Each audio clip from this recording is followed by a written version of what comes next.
One of the biggest fears that people often face as they plan for retirement is the possibility of running out of money in retirement. Some people think, well, I may have to return to work if that's even possible. Others, they're going to have to drastically reduce their lifestyle if they run out of money. So what I've done, I've asked Steven Strickland, in my opinion, really one of the top retirement planning specialists in the country, to address this fear. And so what we're going to do in this video is we're going to show you the two most common financial mistakes that people make that cause them to run out of money in retirement so that you can avoid them. So let's jump in that video right now.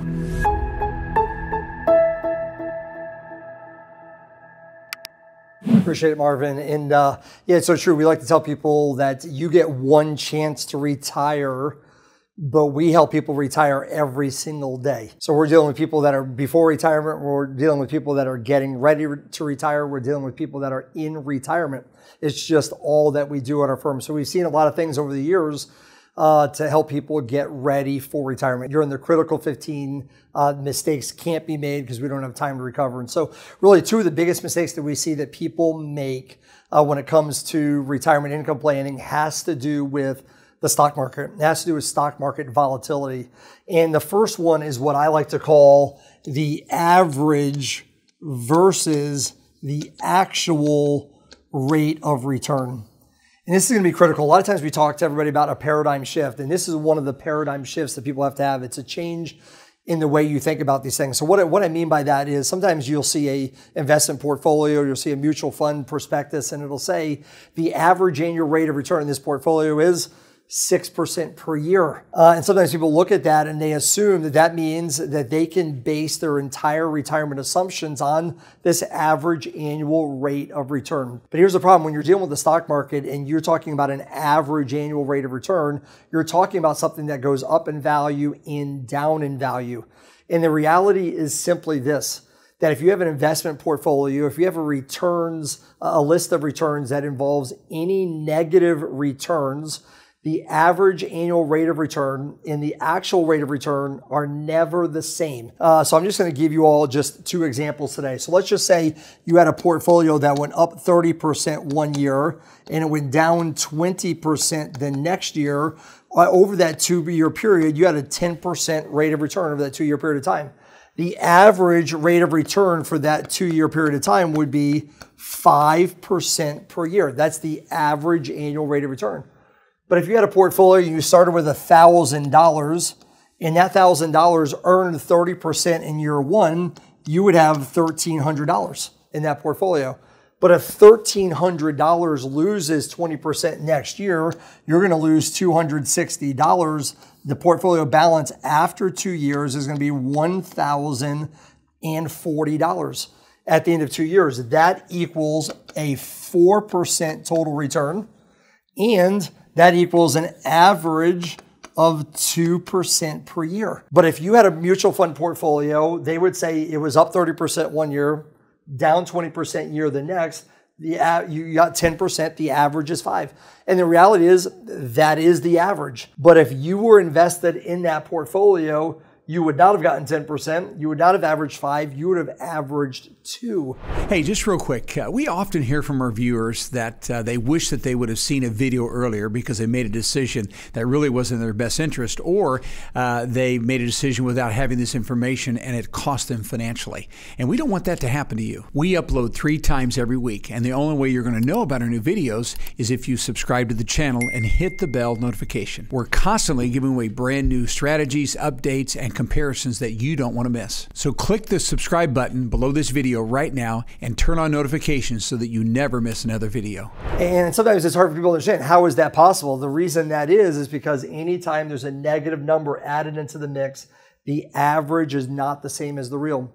But when you're looking at a portfolio, a lot of times, advisors will show someone a portfolio that has a 40-year history, and they'll say the average rate of return in this portfolio has been 6% per year.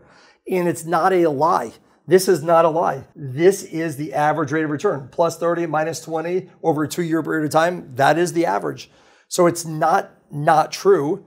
They don't know when you got in, when you got out. So they only advertise the average.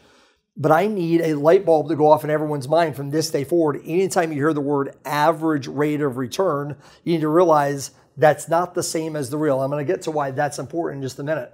Let me just give you one more example. If I have a return that was minus 10% 1 year, plus 20% in year 2, we've almost have the same scenario. At the end of 2 years, you have a plus 10% return.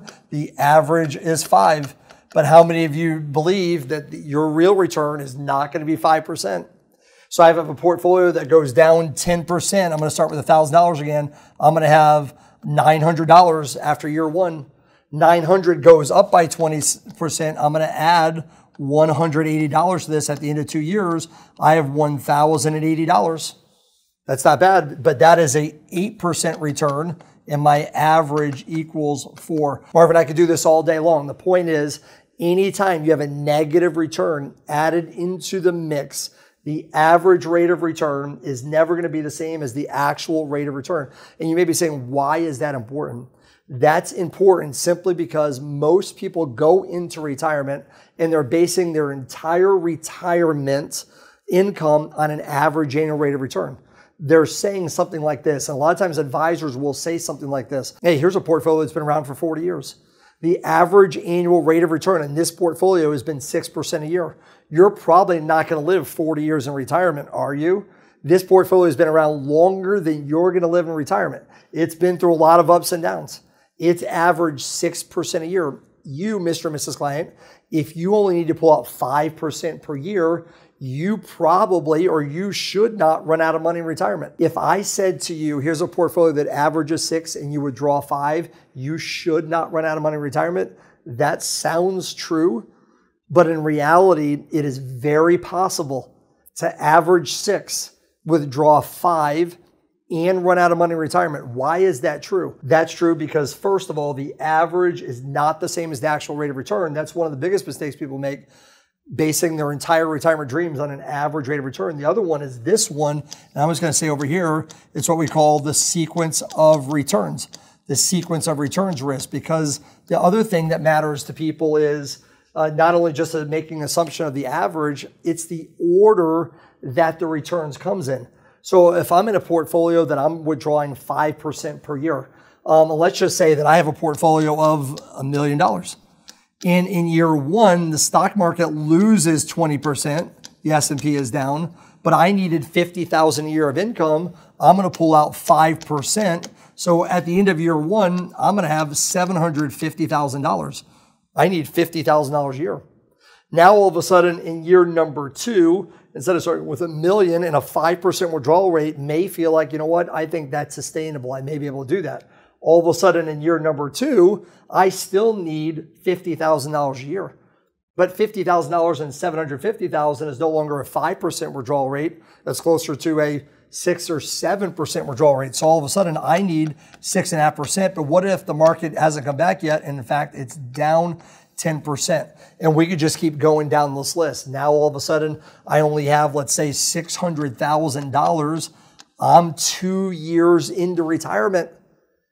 I need $50,000 a year. I had $1 million 2 years ago. 100% of this was subject to market risk. And Marvin, this is not a stretch. Even with a lot of bonds, even in a stock bond portfolio, to lose 20% these days is not that hard.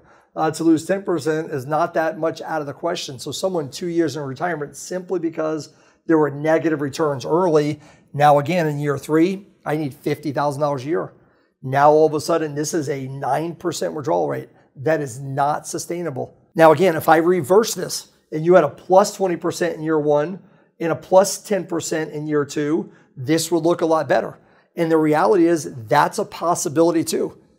The reality is that nobody knows the day they retire what the order the returns are going to come in. All I'm saying to everybody is it makes a dramatic impact on your ability to have enough income in retirement. It could very well be positive your first few years. If it is, might not run out of money.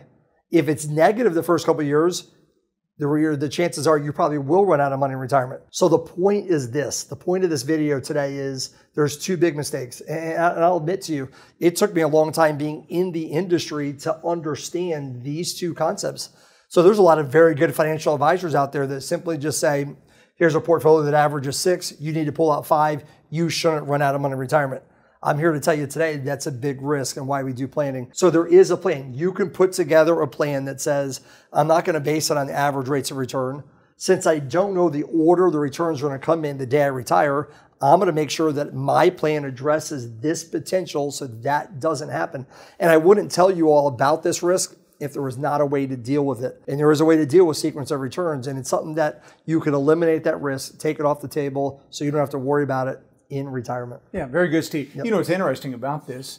The whole sequence of returns, people don't deal with this when they're accumulating and saving for retirement. Right. Yes. So there does have to be a shift, and we really do have to pay attention. As I hear you talk about this, this is really what causes people sometimes to have to go back to work. That's right. They didn't prepare for this properly, got to return to work because they spent down that money too quickly. It's one of those things that no one hears about this. No one's talking about average versus actual rate of return. No one's talking about sequence of returns. Like you just mentioned, it only impacts you during this phase of investing. But it's something that really has to be talked about and addressed. All right, very good. Well, hey, we appreciate so much you sharing this with us. Thank you.